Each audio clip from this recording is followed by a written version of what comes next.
جمعہ کے احکامات اور فضیلت۔ اے وہ لوگو جو ایمان لائے ہو، جمعہ کے دن نماز کی اذان دی جائے تو تم اللہ کے ذکر کی طرف دوڑ پڑو اور خرید و فروخت چھوڑ دو، یہ تمہارے حق میں بہت ہی بہتر ہے اگر تم جانتے ہو۔ رسول اللہ صلی اللہ علیہ وسلم نے فرمایا، جو شخص جمعہ کے دن غسل کرے اور خوب اچھی طرح مقدور بھر صفائی کرے اور تیل لگائے اور اپنے گھر میں موجود خوشبو لگائے، پھر اپنے گھر سے جمعہ کے لیے روانہ ہو اور مسجد میں آ کر دو بیٹھے ہوئے آدمیوں کو ان کی جگہ سے نہ ہٹائے، پھر جس قدر مقدور ہو نماز پڑھے اور جب امام خطبہ شروع کر دے تو پھر خاموش ہو کر بیٹھ جائے،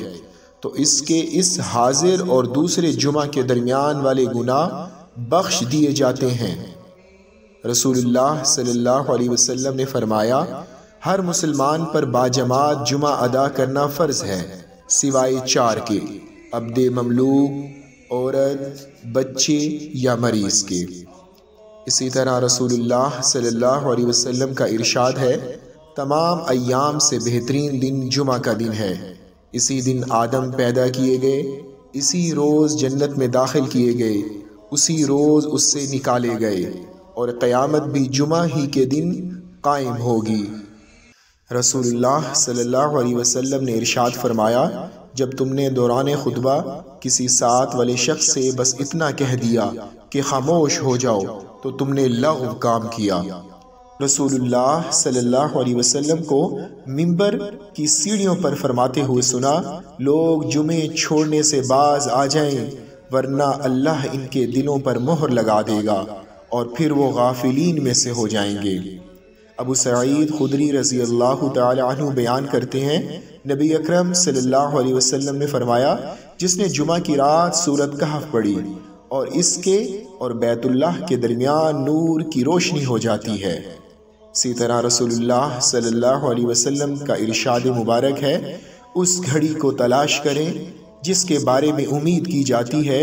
کہ وہ جمعہ کے روز بعد نماز عصر سے غروب آفتاب تک ہوتی ہے۔ فرشتوں کے رجسٹر۔ رسول اللہ صلی اللہ علیہ وسلم نے فرمایا، جب جمعہ کا دن ہوتا ہے تو فرشتے مسجد کے دروازے پر کھڑے ہو جاتے ہیں اور آنے والوں کو ترتیب وار لکھتے جاتے ہیں، اور سب سے پہلے آنے والا شخص اس شخص کی طرح اجر و ثواب پاتا ہے جو اونٹ کی قربانی کرتا ہے، پھر اس کے بعد والا اس شخص کی طرح جو گائے کی قربانی کرتا ہے، پھر اس کے بعد والا بھیڑ کی قربانی کرنے والے کی طرح، پھر مرغی، اور پھر اس کے بعد آنے والا ایسے جیسے کوئی انڈا صدقہ کرے۔